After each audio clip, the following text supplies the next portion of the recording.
Every word you speak to yourself is a command.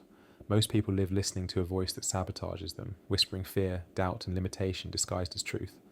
That voice builds your reality. But here's the secret: it can be rewritten. This audiobook is about mastering that inner dialogue. When you change what you say internally, you don't just change your thoughts, you rewire your identity, control the voice, and you control the world it creates. Chapter 1. The Hidden Narrator. There's a voice in your head that never stops talking. It comments on everything, argues with everything, and narrates your entire life in silence. It reviews past mistakes, worries about the future, and rehearses what you'll say before words ever leave your mouth. You might think of it as you, but it isn't.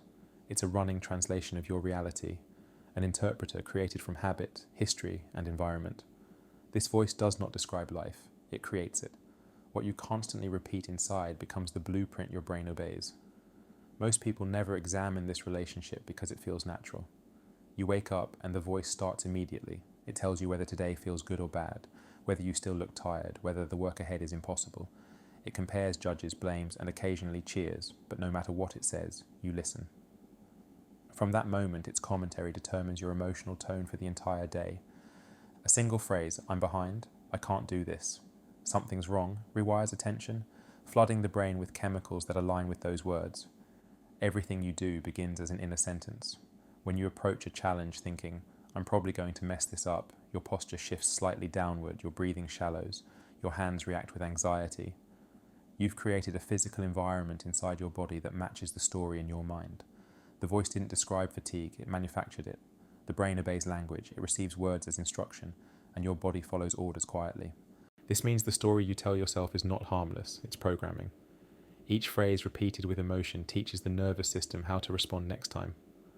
When you habitually say, "I'm always late, I can't focus, I'm so unlucky, people never understand me," you install code that shapes expectation. The subconscious hears a command and works to prove it true. The more often the sentence appears, the more reflexive it becomes until self-talk stops sounding like dialogue and starts sounding like truth. Think of your mind as a theatre. The narrator never sits down. It projects from the booth above the stage, directing scenes, assigning meaning, and summarizing every performance. If you don't consciously rewrite its script, it keeps recycling the same story, usually one inherited from childhood or repeated through years of habit. It's why some people always feel behind no matter how much they achieve, or feel guilty for resting even when exhausted. Their narrators still speak an old language built from pressure and survival.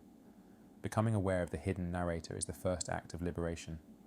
Discipline and awareness share a starting line, paying attention long enough to intercept automatic behavior.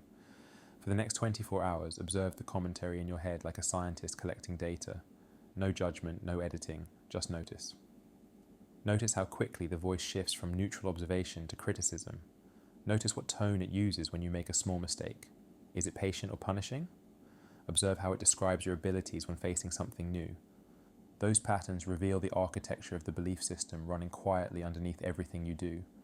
Most people try to silence the voice when it becomes harsh, through distraction, denial, or forced positivity. But silencing is not the goal, supervision is. You can't manage what you can't monitor. The narrator isn't your enemy, it's an employee left without management for too long. Its job is to evaluate and protect you, but without oversight, it overreacts. Left unchecked, it becomes a tyrant interpreting every challenge as danger. Your task is leadership, to guide this inner employee with calm authority until its tone changes. Awareness shifts the relationship instantly. The moment you catch a negative phrase and identify it aloud, that is a thought, not a fact. You reclaim control. The commentary slows, the emotional charge weakens. You witness separation between you and the voice. That small gap is freedom. It's the space where you can choose. In that 1-second pause, you step from unconscious reaction into conscious command. Every act of self-control starts there. To practice this, build a habit of mental check-ins. Several times a day, stop and ask gently, "What did I just say to myself?" Write it down if you can. Even a few lines on your phone's notes app reveal patterns that would otherwise stay invisible. You'll notice recurring phrases. "I never have time," "I can't focus," "they don't respect me." Each one is a thread leading back to a belief. Pull that thread and watch where it originated. Who said it first? A parent, a teacher, a boss, an older version of you surviving chaos. The hidden narrator rarely invents anything. It repeats what worked before, even if what worked before now hurts you. This is where emotional control and mental toughness connect. Emotional control doesn't mean feeling less. It means directing the narrative before emotion amplifies it. Toughness is built by rewriting sentences that used to break you. For example, when exhaustion whispers, "I can't keep going," reframe it with accuracy, not fantasy. "I need structure and recovery, not surrender." The difference is subtle but profound. You teach the voice to communicate solutions instead of surrender. Over time, new phrasing becomes instinct. Remember, the brain didn't come with you as master, it came with you as servant. It listens faithfully to orders you issue through thought and repetition. If your hidden narrator keeps commanding insecurity, the servant carries them out flawlessly. But a disciplined leader trains their voice to issue precise, calm, constructive instruction. Command with measurement. Replace. I hate this with "this is temporary. I'm handling it." Replace. Nothing works out for me with "this approach is faulty. I'll adjust it." Replace "I always fail" with "the method failed. I remain capable." This isn't fake positivity, it's verbal accuracy. Accuracy is the foundation of healthy self-talk. To notice progress, watch physical signals. Once your inner language shifts, your body follows. Shoulders release tension sooner. Breath slows without instruction. Sleep deepens. Energy saved from constant emotional alarms returns to focus. The world hasn't improved. You have renegotiated your inner leadership contract. The narrator is no longer rebel but ally. There will still be days when the voice reverts to its old defaults. That's expected. Systems resist rewiring because their loops feel safe. When you catch familiar negativity running through your mind, don't get angry at relapse. Quietly remind yourself, old programming detected, updating now. Say it mentally, even casually. That sentence breaks identification and inserts humor, humility, and control. You become both programmer and observer. The more often you intercept the narrator mid-sentence, the quicker it learns your new tone. Within weeks, its rhythm shifts. What once attacked now assists. It becomes the internal coach instead of the critic. The one that says, "Stay centered, you've trained for this," when stress appears. The external world hasn't gotten softer. You have gotten stronger because your narrator now speaks your language. Every transformation you will undertake in this audiobook begins here. Before routines and affirmations, before discipline and calmness, there is awareness of the voice telling your story. The hidden narrator once served survival, now it will serve success. You just have to monitor the microphone and rewrite the script. Listen carefully over the next few days. When your mind speaks, slow down. Hear its tone, not its words. Is it commanding respect or demanding panic? Each tone is a choice calling for correction, because when you master that inner sound engineer, you master reality itself. The narrator never sleeps, but from now on, it works for you. Chapter 2. When self-talk turns against you. Not all thoughts are allies. Some ideas steal energy, confidence, and momentum before you ever act.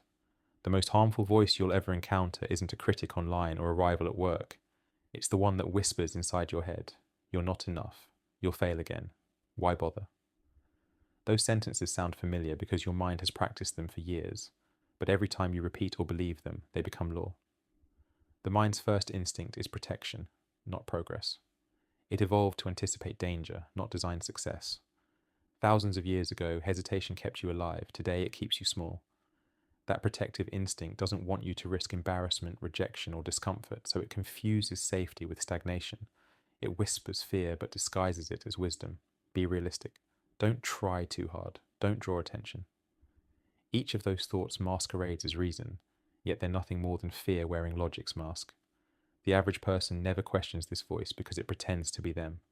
You think you're being prudent when you're really being programmed.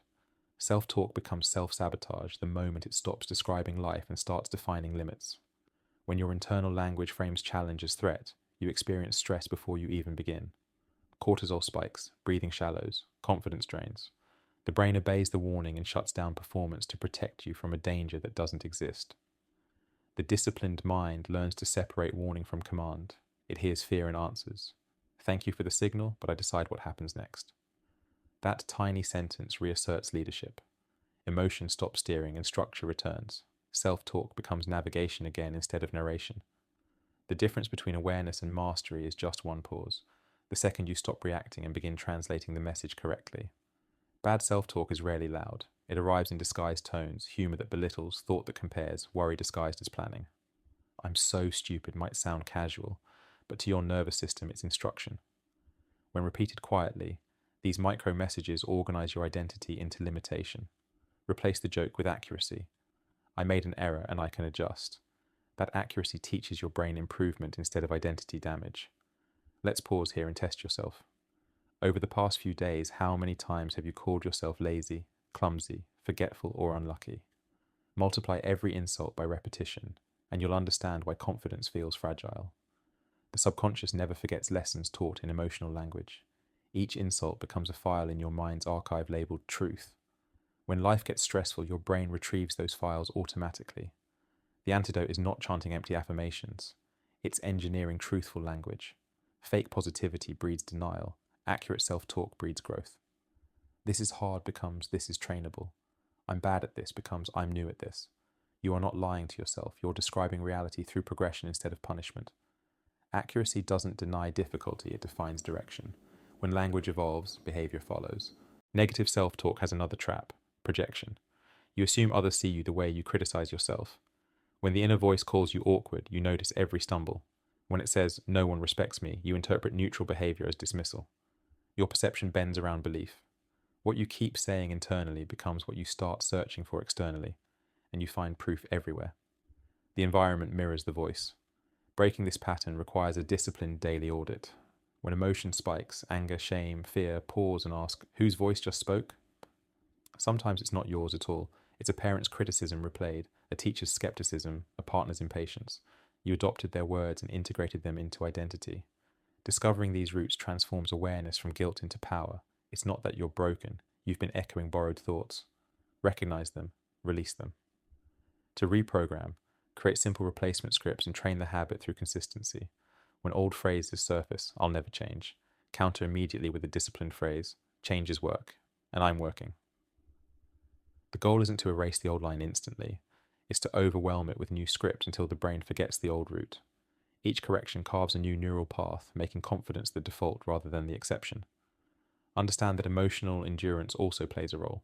The first time you challenge self-disrespect, your mind will resist. It will insist you're lying or pretending. That's proof that the old program is losing authority. Keep going.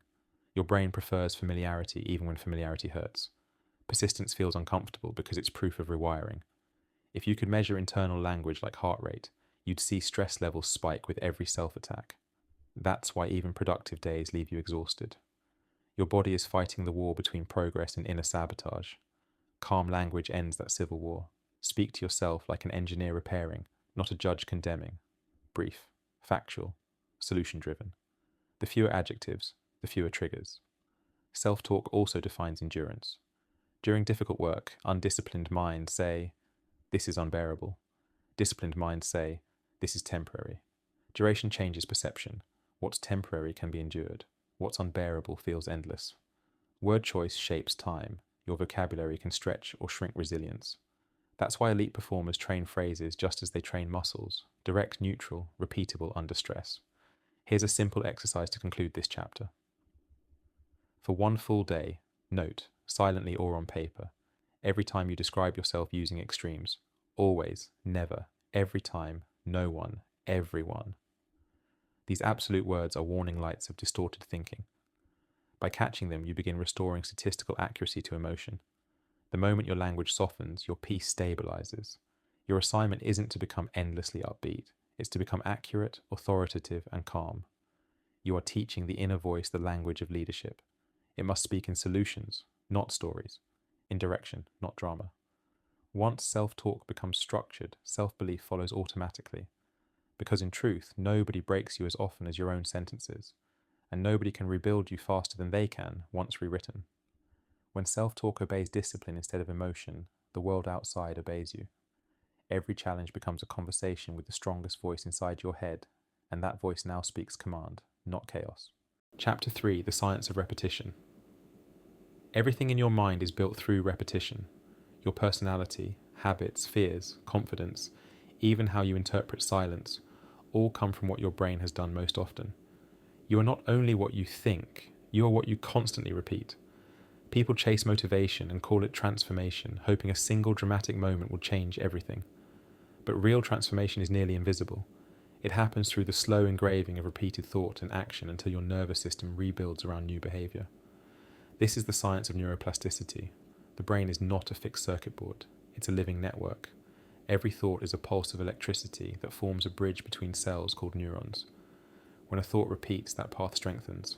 When it's neglected, the bridge withers. Over time, repeated thoughts become neural highways, faster and easier to travel. This is why old habits feel automatic. They are literally the smoothest internal roads.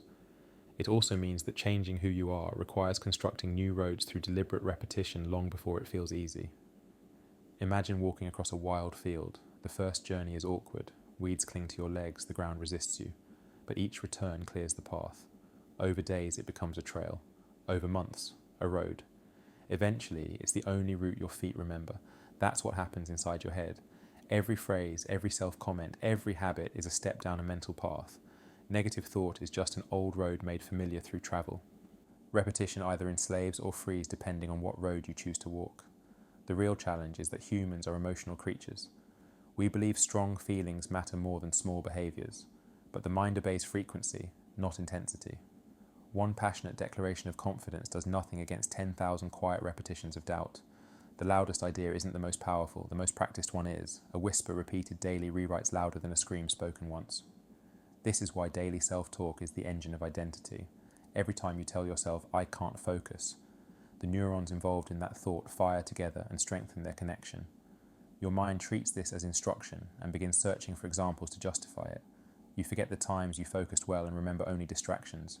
Repetition biases memory. It edits the story to match what it hears most often. Soon, your internal narrator stops reporting reality and starts filtering it. Repetition also hardens emotion into truth. Say, I'm tired all afternoon, and the fatigue deepens. Say, I'm afraid repeatedly, and the fear grows. These emotions begin as biological states but become psychological identities through linguistic rehearsal. You literally teach the body to feel the words you emphasize. The cycle looks like this. Thought creates emotion, emotion reinforces thought. Only repetition breaks or strengthens that loop. Here's the paradox. Repetition feels boring, and boredom makes people quit the very routine that would set them free. The brain craves novelty because novelty triggers dopamine, the chemical of anticipation. But mastery hates novelty. Mastery thrives in familiar repetition. Consider a pianist. Progress happens in the thousandth repetition of a scale that once seemed dull. The brain rewires beneath boredom's surface. What most call monotony, the disciplined call training. To reprogram self-talk, treat phrases like exercises. Each sentence is a mental push-up, small, controlled, more powerful through consistency than effort. But like physical training, correct form matters. Fake positivity builds no strength. Telling yourself, I'm unstoppable, when you feel uncertain merely teaches your brain to distrust you. Build truthful sentences, not fantasies. I'm learning to stay calm under pressure. I'm building consistency. Truth combined with repetition cements belief. The brain is a scientist. It believes what it sees repeated with evidence, not what it hears once at random. The way to make self-talk stick is pairing it with behaviour. Words alone fade unless movement supports them. When you repeat, I follow through, yet never do, the brain flags it as false data. But the first time you complete a small task after saying it, the words merge with action, welding belief into the nervous system. That's why micro-actions matter. A made bed after I stay organised, a finished workout after I show up. The physical confirms the verbal. The body proves the mind correct, and the mind rewards itself with familiarity. Then repetition does the rest. Timing also matters. The most receptive mental state occurs during transitions, moments between wake and sleep, before important decisions, and immediately after failure. In these intervals, the mind's gates open wider and suggestion travels deeper. Spend 60 seconds each night repeating strong guiding phrases instead of replaying mistakes. In mornings, choose intention over reaction. Don't start your day by listening to digital chaos. Feed your brain its pattern before the world imposes one. Consistent ritual anchors thinking before external input scatters it. Repetition doesn't belong only to language but to rhythm. Systems that repeat regularly increase reliability. The disciplined individual uses repetition as structure, a morning writing session, a nightly reflection, a fixed schedule of calm activity. At first, these rituals feel mechanical, but structure metabolizes motivation into momentum. Humans underestimate how much freedom comes from repetition. When certain decisions are automated, mental space expands. You don't waste willpower every morning deciding whether to work. The repetition itself has made it fact. At its core, repetition is honesty. It exposes what you truly believe. If you constantly rehearse stress, anger, and gossip while claiming to seek peace, your real devotion is revealed by your repetitions, not your proclamations. Examine what phrases you repeat most often. They create your tone, your posture, your choices. You can't lie to your brain through intentions, you train it through consistency. Biologically, repetition strengthens myelin, the protective sheath that insulates neurons for faster communication. Greater insulation makes signals between brain cells more efficient. That's why practiced skills feel smoother. The nervous system has been insulated through thousands of repetitions. Self-talk functions similarly. Each constructive phrase coats your mental pathways with stability, making positivity practical rather than forced. Confidence, focus, and calm become reflexes instead of performances. Resistance will arise often, and that's part of the mechanism. The old mental roots resent losing traffic. They throw up distractions, intrusive thoughts, cynicism, restlessness. Recognize these not as signs of failure, but as friction indicating progress. When the brain starts complaining, that's the sound of change occurring. Keep walking the new road anyway. Day by day, the resistance fades as routine takes over. Another crucial component is tone. The nervous system responds differently to calm repetition than to frantic affirmation. The goal isn't to shout at your mind, but to instruct it. Steady cadence rewires faster because it aligns with the rhythm of breath. Speak slowly, as though explaining to a child. Breathe through the sentence, not around it. Repetition becomes hypnotic when guided by patience rather than force. To illustrate, imagine two internal dialogues during difficulty. The undisciplined mind says, "This always happens. I can't handle this." The disciplined one breathes and repeats, "Hold steady.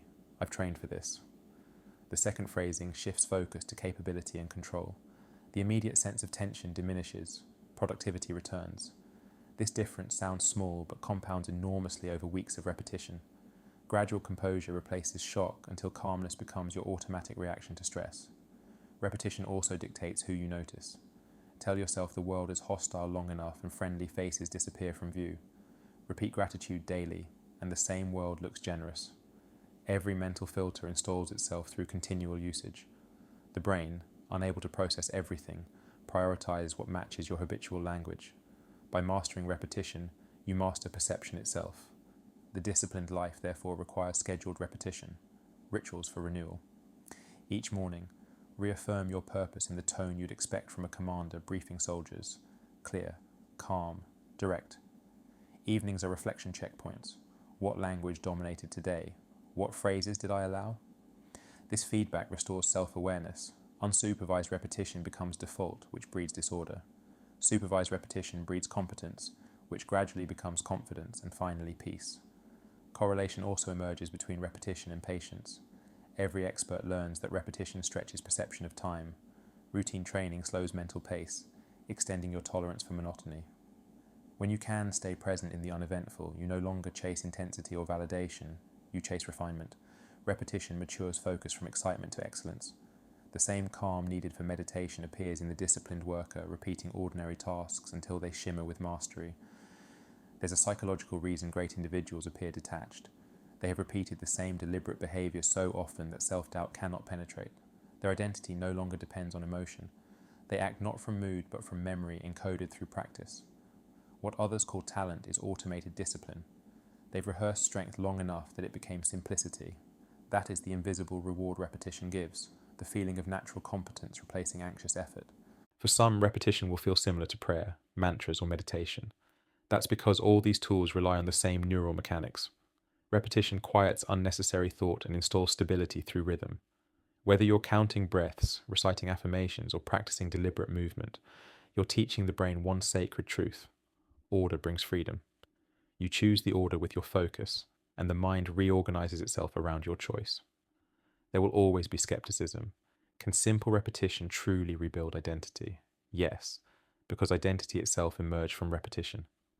Everything you call me is practice remembered. You practiced how to respond, how to worry, how to smile, how to fear. You can practice the opposite until the opposite becomes you. The process never stops, even when you forget it's happening. The disciplined mind therefore monitors practice. It repeats intentionally rather than accidentally. Here's a practical framework you can adopt today. Step 1. Identify 3 self-talk phrases that damage focus. Write them down exactly as they appear, like malicious computer code. Step 2. Rewrite them to accurate, disciplined replacements. Step 3. Pair each phrase with a specific gesture or task, something small you can do immediately after saying it. Step 4. Commit to 50 repetitions a day. Whisper them during routine tasks, driving, walking, resting. Not emotional, not performative, just consistent data entry. Within weeks, your first impulse in difficulty will echo those phrases automatically. Understand that repetition preserves energy. Overthinking is simply inconsistent repetition of worry loops.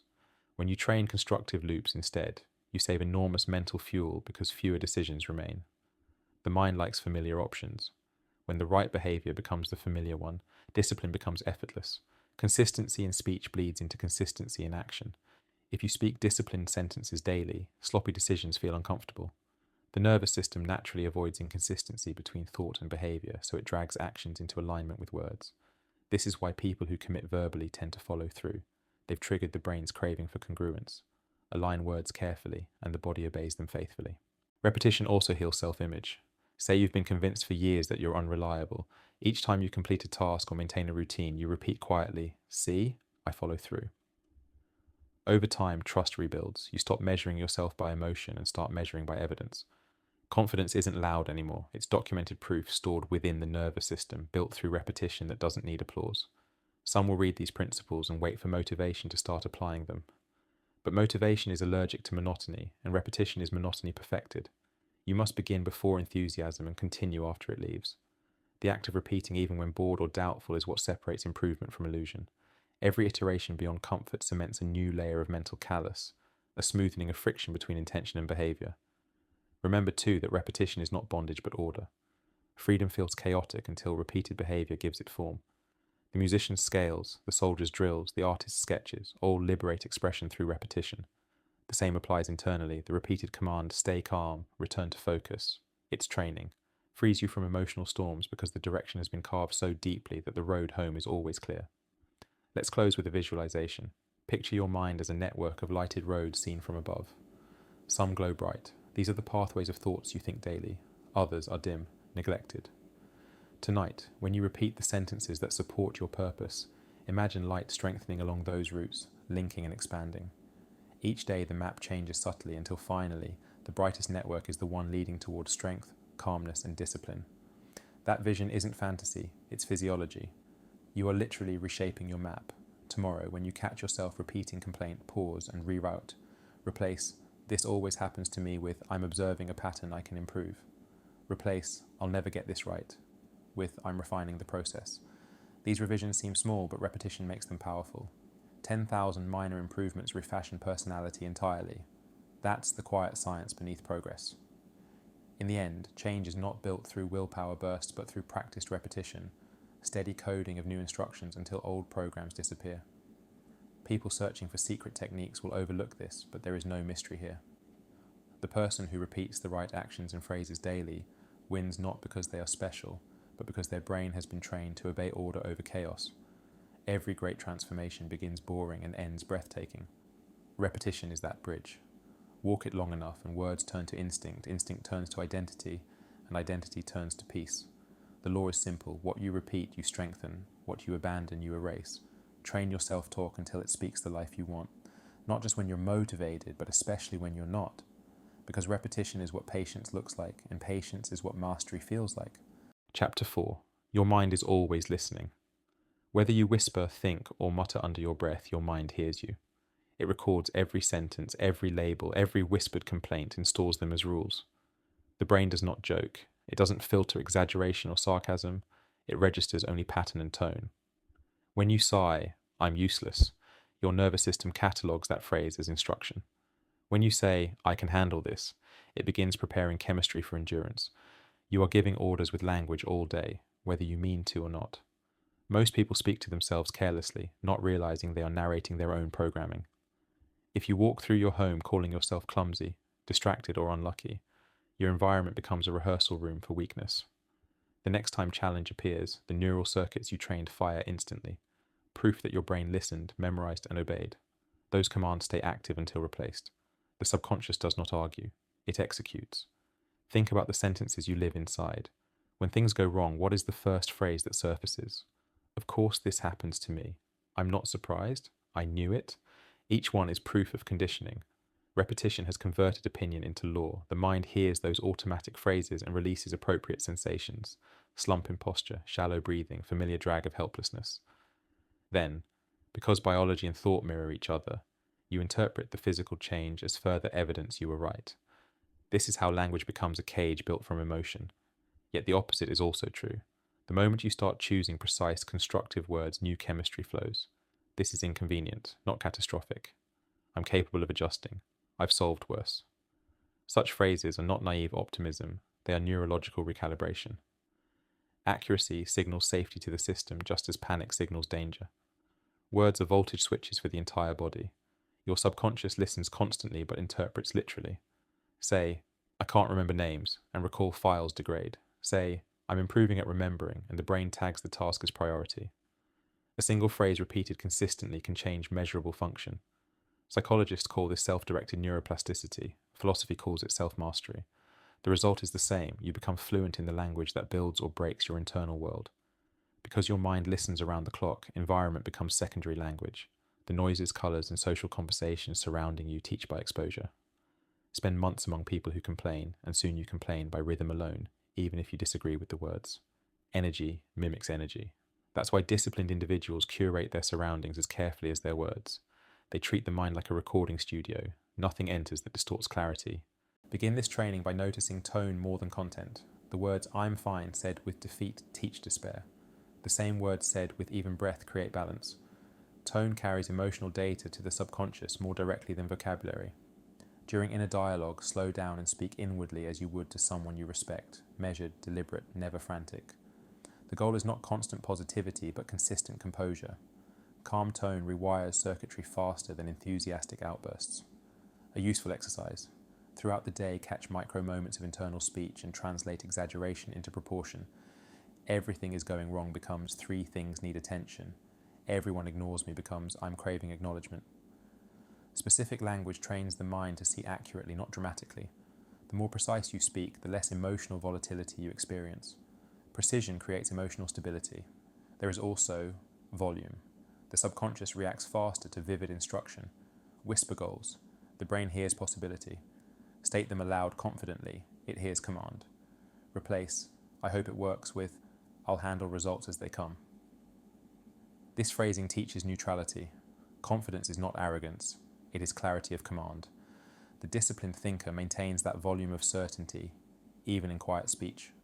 Remember, your body echoes every internal conversation. When self-talk turns abusive, muscles tense defensively. Cortisol floods the bloodstream. Attention fractures.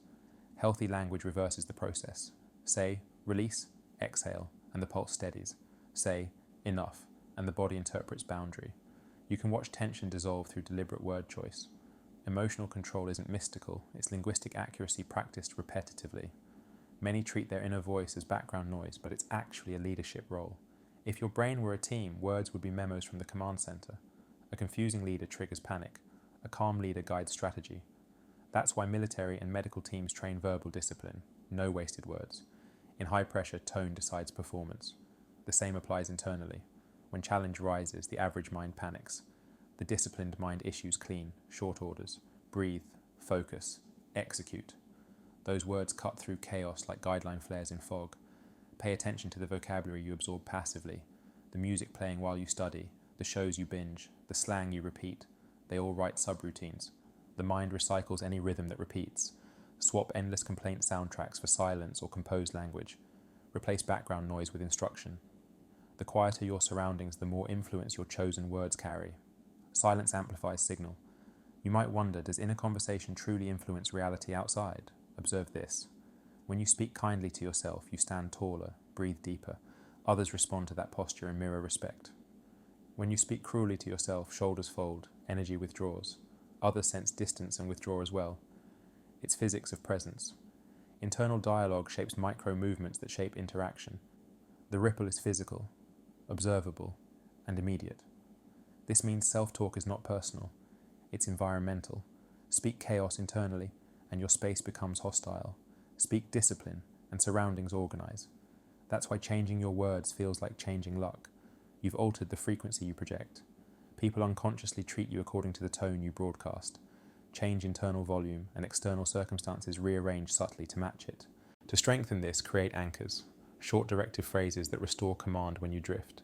Keep them concise, center, still, focus forward. Repeat one silently as soon as confusion or fear appears. These anchors serve as linguistic reset buttons, snapping attention from spiral to structure. Over time, the brain associates these cues with physiological calm. One internal word can slow heartbeat and clear vision. Consistent use programs reliability. Guard the mind against careless self-description. Saying, I'm always overwhelmed instructs the brain to find overwhelm faster next time. Say instead, I'm currently stretched and reorganizing. Same honesty, new possibility. Each replacement introduces flexibility into emotional reflex. Flexible thinkers endure stress longer because their words allow room to maneuver. Fixated language equals fixed mindset. Adaptive language equals growth mindset. Some will roll their eyes at this precision, believing language too simple to matter. But think of engineers calibrating machines within millimeters, or pilots adjusting trajectories by degrees. Tiny verbal changes direct immense psychological outcomes over time. I have to drains, I get to energizes. Problem tightens tension, task opens curiosity. Subtle semantic shifts alter the chemical composition of effort. This is practical neuroscience disguised as vocabulary improvement. Training your self-talk does not erase negative emotion, it tames it. You will still feel fear, anger, frustration, but your first narration of those feelings determines their lifespan. Say, I'm furious, and you feed it fuel. Say, I'm noticing anger rise, and observation begins de-escalation. Awareness converts storm to signal. Every emotion becomes a messenger now, not a master. You learn from it and move on without residue. Here is a brief practice for the next week. At night, replay your day and list 5 moments when your internal language shifted result, both helpful and harmful. When did your encouragement improve performance? When did a negative comment reduce it? Write exact phrases. This recorded awareness proves to the analytical brain that self-talk influences outcome, which strengthens motivation to refine it further. Reflection cements rewiring. Over months of practice, you'll notice more silence between thoughts. The mind that once shouted judgments will begin to pause for instruction. Familiar phrases of composure will rise automatically under stress, taking the place of panic. You are not suppressing emotion, you've taught vocabulary of efficiency. This is the natural consequence of thousands of calm repetitions. Tone becomes identity. So remember this principle. The mind listens constantly and it loves consistency more than drama. Feed it structure, not slogans. Replace random chatter with precise directives. Maintain an internal tone of leadership, understated, confident, humane. Let your self-talk sound like a professional briefing rather than an argument. Precision over passion. Order over noise. Your mind will absorb whatever you repeat most. Choose language worthy of command. Because the inner ear never closes and the story it hears is the life it builds. Chapter 5. Words as weapons or tools. Words are tools or weapons depending on how you wield them. Your language can heal and organize your mind, or it can harm and scatter it. Every phrase you repeat becomes either a form of self-maintenance or self-destruction. You hold the handle or the blade. The difference lies in precision. A tool cuts only where intended. A weapon slashes blindly. Undisciplined self-talk swings wild. I'm such an idiot. I can't get anything right. This always happens to me. These phrases strike first and aim later. They provide short emotional release but long mental injury. Over time, careless repetition carves grooves of doubt that even success struggles to fill. The disciplined person learns to speak consciously, using language to adjust instead of attack. Think of your internal dialogue as the voice of an instructor guiding an apprentice. When the instructor screams or insults, progress slows, confidence collapses. But when feedback is firm and factual, skill improves. Self-talk works the same way. You messed up again closes possibility. This needs refinement, invites action. One locks the mind in guilt, the other opens the door to correction. The words differ slightly, but the internal chemistry changes completely. Biologically, language and emotion share circuits. Harsh words trigger the same fight or flight response as physical threat. Heart rate spikes, muscles tighten, focus narrows. Even though no external danger exists, your body reacts as if attacked. Gentle accuracy reverses the pattern. Calm phrasing activates the parasympathetic system, the state of recovery and logic. You literally think better when you speak better to yourself. Using words as tools requires awareness of timing. The best time to reframe is immediately after error, when emotion runs hottest. That's when default habit tries to take over with insult. Instead, intercept the reaction. Replace "unbelievable, you failed again" with pause, analyze, adjust. The interruption prevents memory from encoding the failure as identity. You've turned a weapon into an instrument. Here's a practical method. Respond to every internal insult with a question, never another statement. If your mind says, "You'll never learn this," ask, "What exactly am I missing?" Questions transform criticism into curiosity. The brain shifts from defense to problem solving, where cortisol drops and focus returns. Constructive language is really just self-leadership, guiding thought from emotion toward execution. Observe the language people use under pressure and you learn their blueprint. The untrained curse the challenge, the disciplined name the next step. When something breaks, they say, "What's first?" not "Why me?" The words create direction immediately. Leaders form culture through this tone, concise, specific, forward-looking. Apply that same brevity inward, and you become your own leader instead of your own victim. Emotional control often disappears during frustration, not because the emotion is stronger, but because the vocabulary is incomplete. If your only way to describe difficulty is terrible or disaster, your brain perceives emergency. Expand your dictionary of calm description. Say, "This is complex. This is unexpected. This will require focus." Neutral words downgrade panic into process. Your chosen adjectives decide your level of resilience. The strength of your language also defines how relationships feel around you. People sense when someone has mastered internal tone. Their sentences land softer but clearer. Their reactions contain pause space. This balance of calm and precision comes from daily practice in private speech. You cannot hide lack of self-control. It leaks through expression. The person who attacks themselves eventually attacks others. When the inner voice speaks with discipline, the outer voice follows, in empathy. If you want a true measure of progress, observe how often your self-talk includes command verbs rather than complaint ones. Do, focus, return, adjust, generate movement. Wish, hope, hate. I wish I didn't. Generate paralysis. Active voice engages the executive brain, responsibility, planning, execution. Passive voice traps you in helplessness. Every transformation in life begins by converting internal sentences from passive to active. Try this micro exercise today. When you catch yourself describing frustration, change "I can't stand this" to "I am learning tolerance." When impatient, replace "I am sick of waiting" with "waiting trains discipline." The event doesn't change, the meaning does. Language reassigns responsibility from circumstance to skill. Over time, that viewpoint creates extraordinary calm because nothing feels wasted. Every annoyance becomes training. Beware, too, of collective weapons. We always. They never. Everyone. No one. These absolutes destroy nuance and inflame emotion.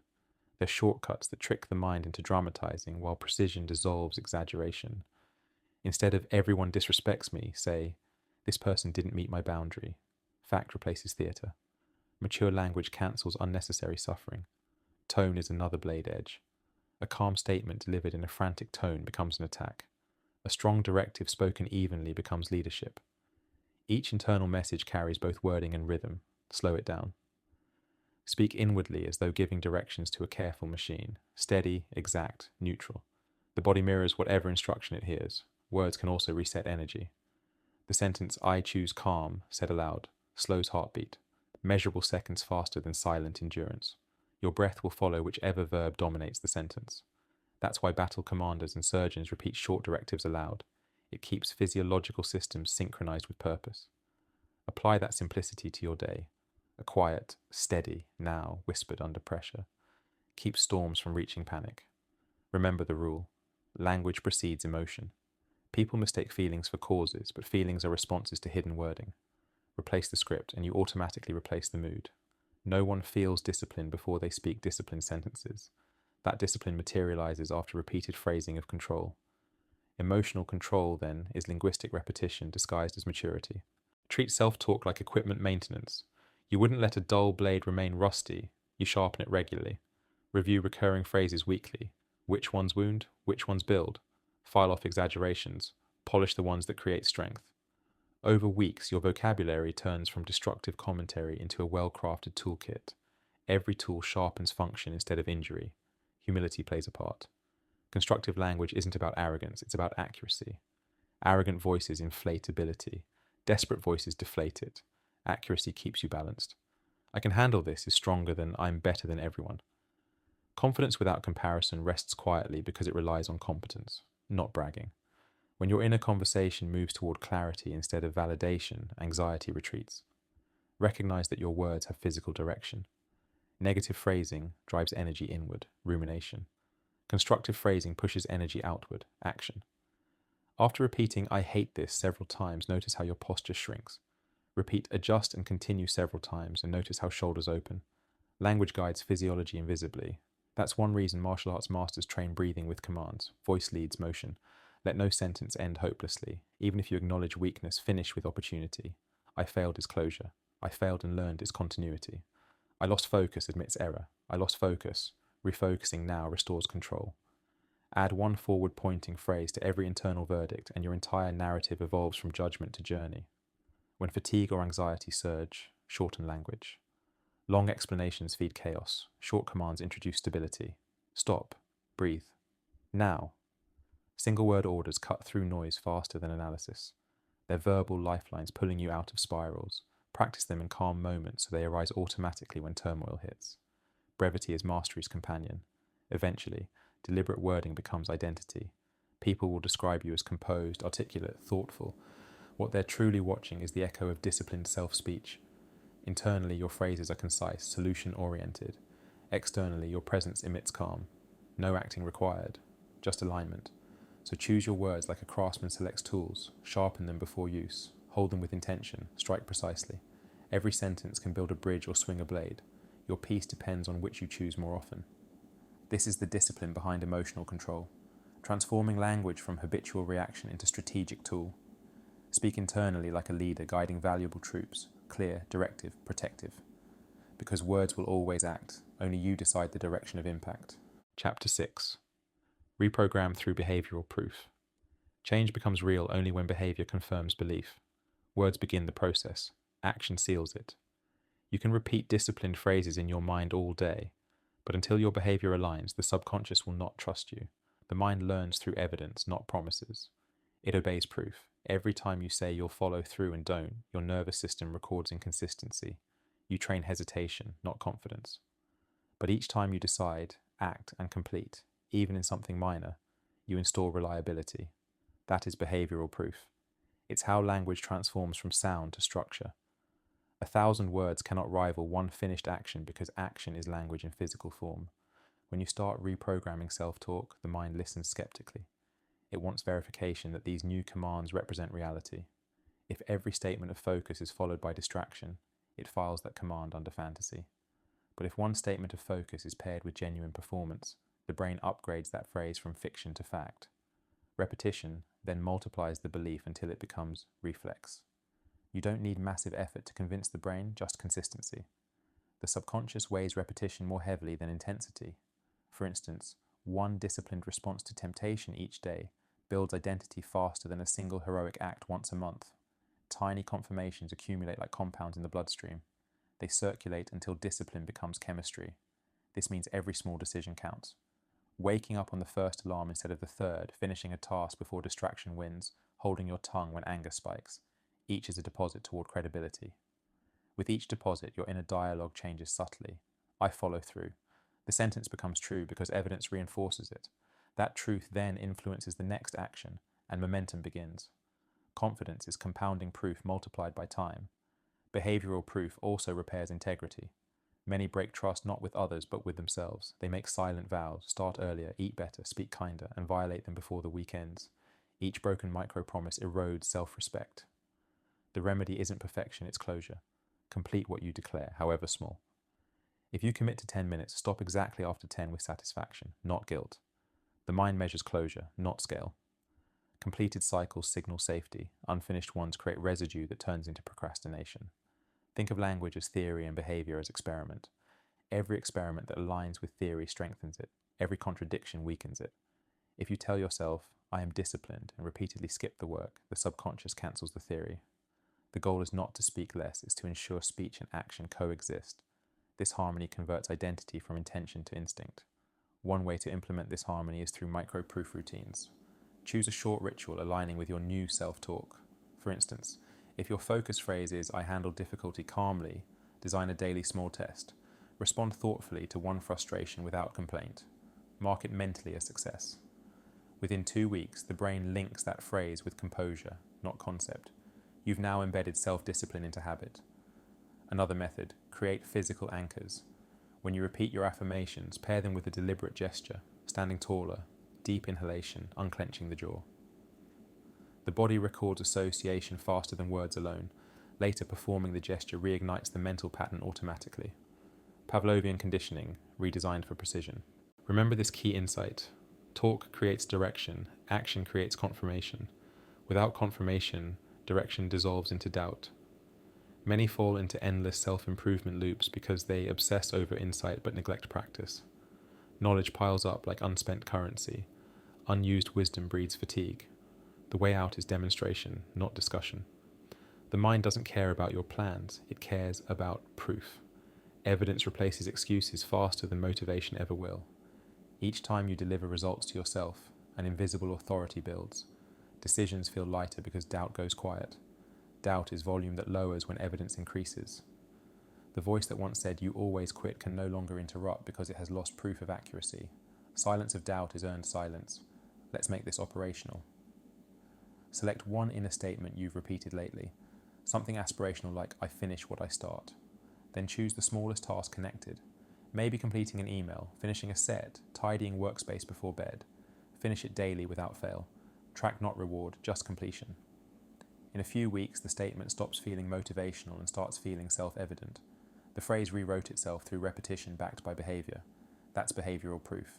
This method also transforms emotional regulation. Suppose your old dialogue says, "I lose control when angry." Replace it with, "I manage my energy." Then each time irritation arises, practice one neutralizing behavior, a slower breath, short silence, or even walking away. Every prevented outburst proves regulation possible. Repeated proof programs belief. You start to expect your own composure rather than fear its absence. Over time, you'll notice the distance between decision and execution shrinking. That gap, between knowing what to do and doing it, is where self-talk usually dies. Behavioral proof closes that gap permanently. The mind grows accustomed to immediate translation of command into motion. You become efficient, calm, decisive. Others will call it self-control, but it's simply alignment between inner language and outer action. There's also forgiveness inside this discipline. Occasionally, you'll fail a test. The old habit will reappear, and the critic will shout complications. At that moment, proof of recovery matters more than proof of perfection. Instead of lamenting failure, act once to re-enter structure. Do one corrective task instantly. The message you send is, "I repair quickly." The brain interprets resilience as evidence too.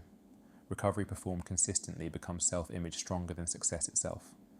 To summarize this chapter into practice, remember 3 stages of proof. First, statement, the verbal intention. Second, demonstration, the action confirming command.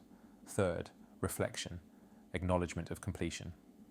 Skipping the third stage collapses retention. When you recognize a task as done, dopamine marks that pattern rewarding, encouraging recurrence. Celebration is part of coding. A quiet done seals the program. Behavioral proof also upgrades relationships. When your words match your acts, others feel safety around you. They see reliability not as effort but as presence. Trust becomes natural, and your environment mirrors that integrity. Internal alignment produces external credibility. The disciplined person speaks lightly but with gravity because every phrase has a record of truth behind it. Eventually, practice makes declaration unnecessary. You no longer repeat, "I am disciplined," because behavior says it constantly. Action becomes silent affirmation. The goal isn't endless positive language, it's the moment language becomes unnecessary because reality demonstrates it louder. That's the final proof, the quiet confidence that arises when your behavior makes words redundant. Still, maintain ritual reminders even after mastery forms. Systems decay without repetition. Periodically audit behavior against core language. Are you still proving what you preach? Maintenance is easier than reconstruction. Discipline isn't built once, it's renewed daily through small confirmations. Reprogramming through behavioral proof reinvents accountability. You are no longer dependent on motivation or external validation. You are verifying yourself in every task. The result is an internal loop of certainty. Certainty leads to peace, not arrogance, because peace comes from predictability. When you know you will act in alignment, chaos outside loses power. Walk into each day with this rule: I don't wait to feel ready, I act to stay real. Say it, then demonstrate it. Stand, move, do. Speech gives instruction. Action makes belief tangible. The more often the two align, the less you need faith. You'll have proof. That is the rhythm of lasting change. Words as blueprints, practice as construction, consistency as architecture. Each aligned behavior is another brick in the structure of identity. Repetition lays mortar, recognition sets it.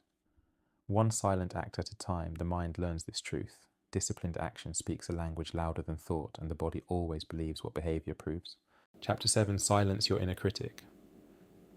Every mind contains a critic. It whispers judgments, replays every flaw, and measures every action against impossible standards. For some, it speaks quietly, like background static. For others, it shouts so loudly that peace feels impossible. The goal isn't to destroy this voice, you can't. The critic's purpose is to protect, but it learned bad strategy. It thinks self-attack will keep you from failure. It believes pain prevents mistakes. Silencing the critic doesn't mean killing it. It means retraining it to serve rather than sabotage. The critic begins early. A parent's impatience, a teacher's ridicule, a culture's expectation, all recorded as commands inside the subconscious. The child hears, "Be careful.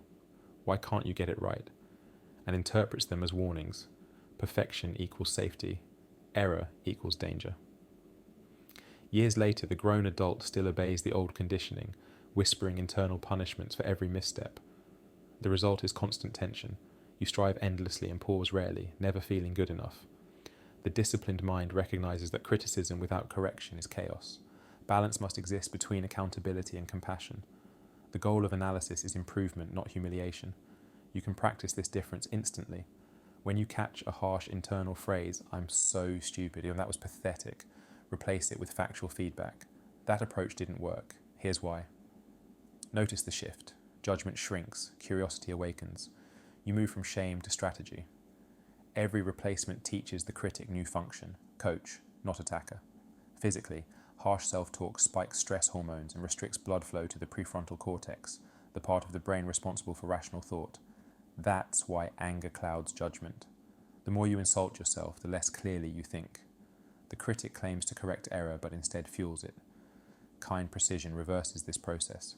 When you speak gently yet firmly, slow down, focus, adjust, the body's state calms, logic returns, performance improves. Gentleness isn't weakness, it's speed. The mind that remains calm repairs faster. You must learn to identify when the critic appears disguised as reason. It often talks in sophisticated tones. You should be further along. Everyone else is better. You'll never be consistent. It sounds analytical, but analysis based on comparison is poison. It offers no instruction, only despair. The cure is factual measurement. Compare self only to previous self. Yesterday's weakness is the only opponent worth tracking. Another key principle is separation. The critic is part of you, but not equal to you. Treat it like an overprotective assistant. Annoying, but well-meaning. When it shouts, mentally label it. That's my fear voice. That's my perfectionist. Labeling removes fusion. You become observer, not victim. From that distance, the inner attack loses potency. Observation without reaction rewires dominance. You now manage your critic, it no longer manages you. Silencing in practice happens through 3 steps: pause, label, redirect. When criticism rises, first pause breathing. Let the chemical surge settle. Then label the voice calmly, critic detected. Finally, redirect to correction. What's one improvement? This repetition trains patience within seconds. Over time, it becomes automatic. The critic learns contextual manners. It cannot interrupt without solution. Chapter 8. Construct a new inner language. The mind speaks in the sentences you supply. Once the critic softens and behavioral proof accumulates, the next stage is construction, deliberately designing the language that will guide the rest of your life. Most people edit their outer vocabulary, but forget the words that matter most are the ones said silently. A new internal language is the architecture of a new identity. What you repeat daily in thought becomes the climate in which discipline can survive. To construct new language, begin by stripping excess. The weaker self-talk depends on drama, words like always, never, impossible, and everything. Those absolutes inflate emotion and collapse logic. Exchange them for specifics. Instead of "I always fail," say "that method failed once." Replace "this is impossible" with "this will take longer than I planned." Accurate language reduces chaos. Precision reduces fear. This is the science of calm word choice. Every phrase inside your head drips tone, the difference between control and panic. Rushed language produces rushed action. Calm language slows perception and widens focus. When you think in concise, factual terms, your heart rate follows. This synchronization between word speed and physiology is why meditation uses slow repetition. The body listens to sentence rhythm as much as meaning. Your aim isn't to sound robotic, but deliberate. Start designing 3 categories of inner phrases: commands, affirmations, and reflections. Commands are short operational words like focus, return, release, proceed. They provide immediate direction. They don't debate, they execute. Use commands during distraction or stress. They remind the brain that leadership still exists. Affirmations serve longer reinforcement. They describe desired qualities in active present form. I stay composed under pressure. I keep promises to myself. Patience sharpens my strength. The disciplined approach to affirmation is repetition, not emotion. Say them with calm precision rather than excitement. Nerves respect consistency more than passion. Reflections are interpretive sentences that translate experience through growth. That mistake refined me. This challenge trains focus. Reflections assign purpose to discomfort. Without reflection, emotion becomes residue. With it, emotion becomes lesson. To make new language stick, link each phrase to environment. Keep one command or affirmation visible in every place you work: mirror, screen, notebook cover. The eye anchors memory faster than intention. When you glance at the word focus, the mind's neural pattern associated with that command fires automatically, pulling attention back before distractions bloom. Your inner vocabulary shapes professionalism and presence. People who think in clear sentences express in clear behavior. They walk without rush because the language inside them is structured. One command, one act. Those who think in tangled speech move with hesitation. By rebuilding your word order internally, you craft efficiency externally. Here's how to build the habit. Each morning before touching technology, recite your set of commands aloud. Say them slowly, eyes steady, breathing even. Example sequence: center, breathe, continue. 3 words take 3 seconds but recalibrate the nervous system for the day. Evening repetition performs mental maintenance, deleting noise accumulated through chatter and media. Speak quietly before sleep. Release, restore, reset. With repetition, these phrases cue the brain's rest cycles like coded language. When frustration or fear arrives, use language layers. Step 1. Name the emotion accurately, anger and doubt. Step 2. Describe cause without exaggeration. The delay is longer than expected. Step 3. Command action, adjust. This triad, label, describe, direct, compresses emotional storms into manageable tasks. The more frequently you perform it, the shorter your recovery time after stress. Building new inner language also replaces dependence on motivation. Motivation speaks in mood, discipline speaks in order. When your thoughts say begin instead of I feel like starting, action no longer requires inspiration. Grammar becomes governance. You act because the verbal code orders movement. Over months, this shift transforms trying into operating. Voice quality matters here. Loud inner pep talks filled with exaggeration fade fast. Calm repetition engraves deep grooves. The subconscious prefers steady tone. Speak inwardly as though briefing a trusted team. Few words, zero drama, absolute clarity. Practicing this tone changes micro-behaviors. Breathing deepens, posture straightens, focus narrows. The world reads your inner language through your stance before you speak out loud. Occasionally write your current dominant thoughts verbatim and edit them like a manuscript. Replace filler, unnecessary fear adjectives, helpless verbs with structure. Suppose the line reads, I'm scared I'm falling behind. Everything is chaotic. Revise it to, I'm adjusting my pace, progress continues. You didn't deny reality, you redefined it through control. Editing trains awareness and demonstrates that thought is writable. New language will meet resistance. Old phrases will reappear out of habit. That isn't relapse, it's echo. Don't fight echoes. Replace them with your constructed sentences and move on. Each correction is another line of code overwriting the obsolete one. Within a month, frequency wins. You will think less emotionally and more strategically because the brain flows along whichever pathway is rehearsed most. The challenge is subtle, sustaining structure when the day becomes chaotic. Traffic, deadlines, conflict. They tempt you to abandon the deliberate voice, yet that's when it's needed most. Small tests define mastery. If you can repeat a composed internal sentence while irritation rises, this situation sharpens patience. You're no longer reactive. You've fused calm with command. A disciplined language gradually removes self-doubt. When you tell yourself, I trust my process, after completing small commitments, confidence accumulates quietly. You still hear doubts, but they sound foreign, like another dialect that once belonged to you. You stop translating them. The new language replaces the old. Language precision improves relationships too. Reactivity decreases because inward clarity produces outward restraint. You no longer rush to fill silence with apology or anger. Your internal phrasing, pause, observe, creates space before response. That space communicates authority and respect simultaneously. Conversations simplify. Influence rises naturally from calm articulation. Every day expand your mental dictionary intentionally. Add words that anchor progress, align, refine, simplify, construct, strengthen. Remove words that animate chaos, always, never, ruined, impossible.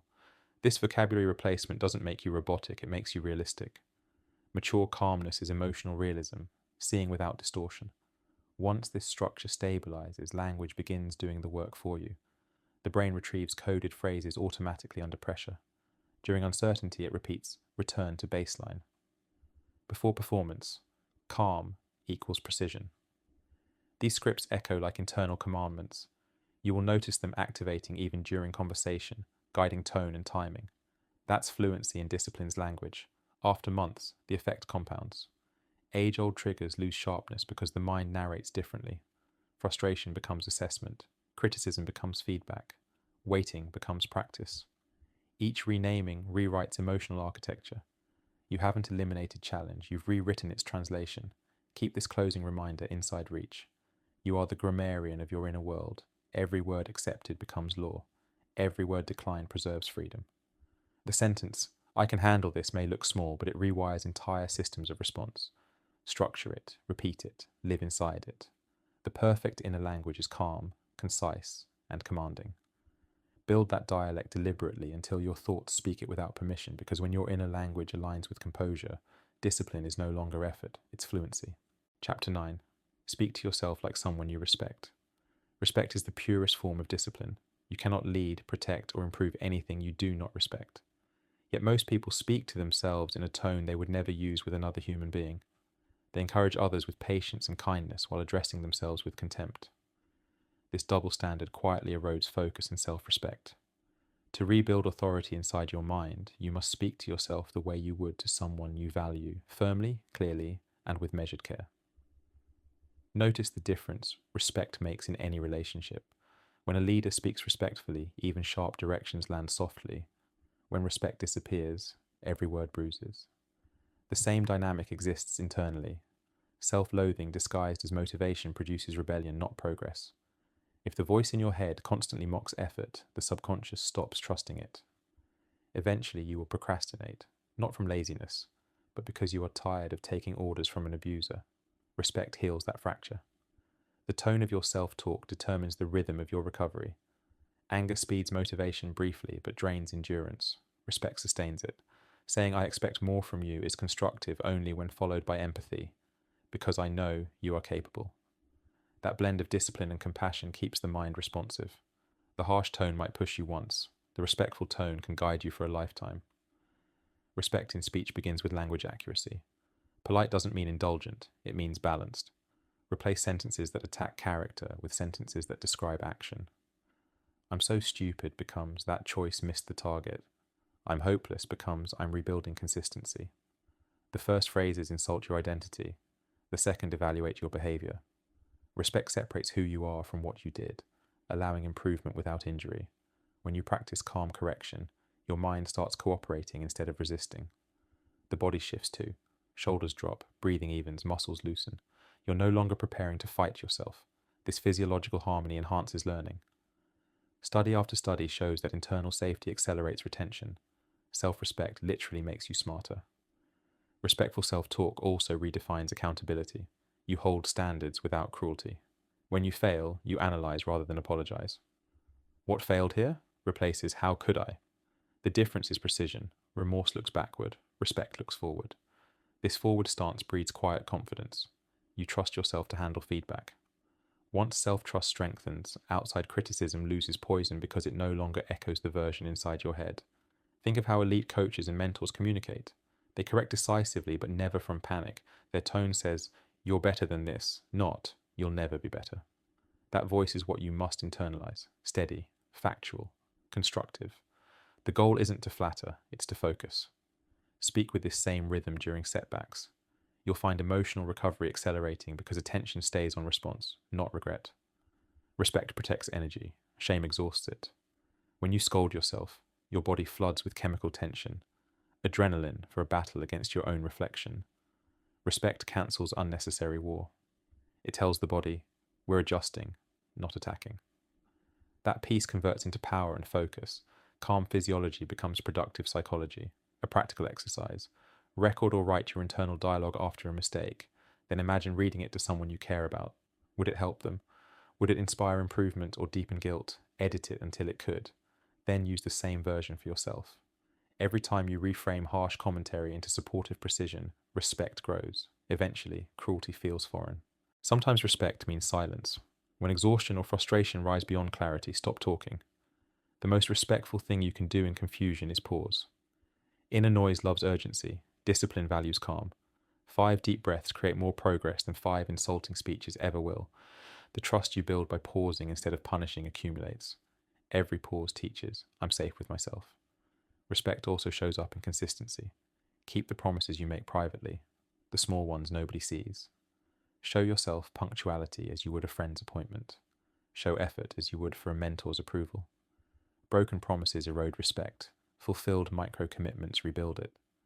Over time, self-respect hardens into identity. You stop negotiating minimums because the standard feels sacred. A common fear is that kindness to self equals weakness. In truth, the opposite is real. Kindness sustains endurance through difficulty. Pity asks for escape. Respect demands continuation. When you treat yourself with dignity, pressure loses intimidation because criticism no longer destabilizes your worth. You still correct mistakes, but correction becomes refinement rather than punishment. Strength steeped in respect is quieter but infinitely more durable than strength built on anger. The language of respect has specific qualities: brevity, sincerity, and measured tone. Long explanations of failure are unnecessary. Say what's true once, then move. Respect values efficiency. For example, you drifted. Refocus. Simple, direct, not emotional. The less time wasted in guilt, the more time earned for correction. Respect expresses through execution. As you practice, you will hear 2 voices competing: the old aggressor that equates volume with control, and the new leader that speaks measured truth. Each time the aggressor appears, let the leader answer. We don't speak that way anymore. Quiet, assertive, final. It's the same approach you'd use with a disruptive teammate. Firm correction without anger. Eventually, the aggressive tone withers from disuse. Consistency is the cure for cruelty. Respect ripples outward. When you learn to communicate gently with yourself, harshness toward others dissolves automatically. Patience extends because judgment no longer dominates your inner world. You may find relationships improving not because you change people, but because you change conversation. People respond to the peace you practiced in private. At advanced levels of discipline, respect evolves into reverence, the habit of treating thought as something sacred to protect. You guard mental space the way you would guard someone you love. You refuse to gossip about yourself mentally. You decline exaggerated criticism even from your own mind. This quiet dignity is emotional maturity in its purest form. When days feel chaotic, remember this rule. You can still respect yourself while being disappointed in performance. The two are not opposites. Disappointment signals growth. Disrespect signals defeat. Stay in growth. Say, I expected more. I'll adjust. That one line preserves strength. It says what needs saying and leaves the rest behind. Speaking to yourself with respect is the crowning stage of reprogramming because it integrates everything learned so far: awareness, repetition, behavioral proof, and calm tone. Respect finalizes those practices into citizenship of the self, where your inner voice is disciplined enough to command but compassionate enough to listen. So command yourself kindly, correct sharply but never cruelly. Keep promises, end lectures quickly, and treat every word spoken inside as if it were overheard by someone following your example, because it is. The part of you still learning watches the part of you leading. Teach it by tone. When you speak to yourself like someone you respect, the inner argument ends and focus takes the throne. Chapter 10. The programming never stops.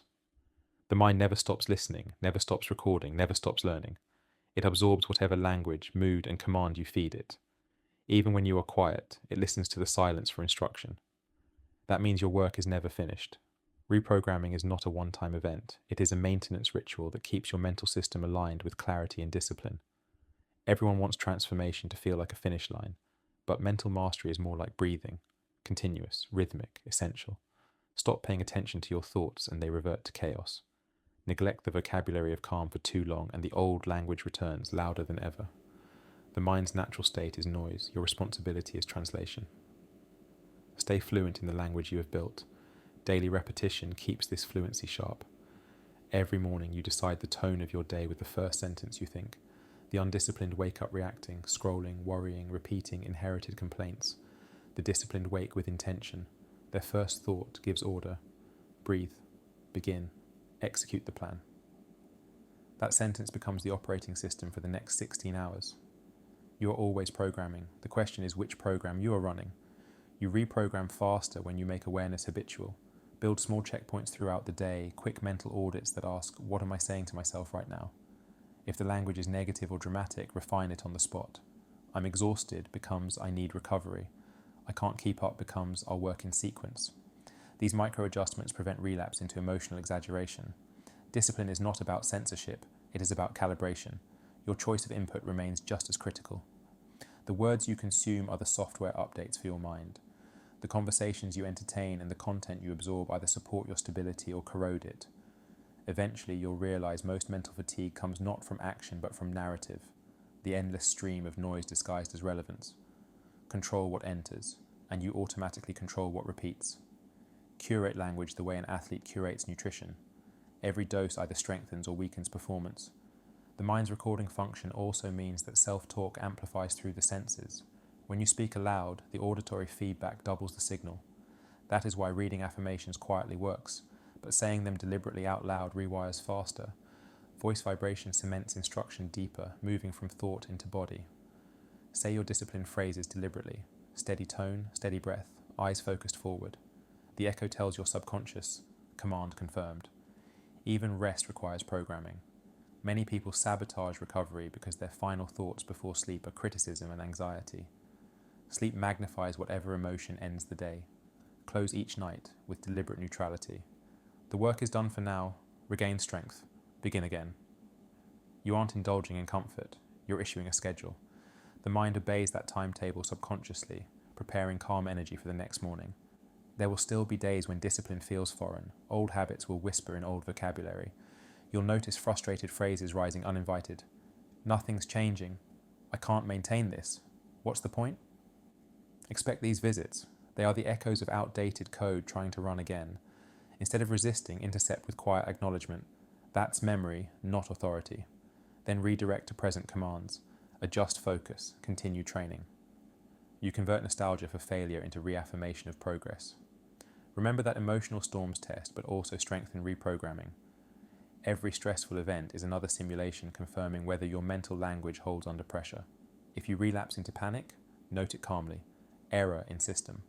Then correct by simple repetition of your base instructions. When calm behavior returns after chaos, confidence deepens.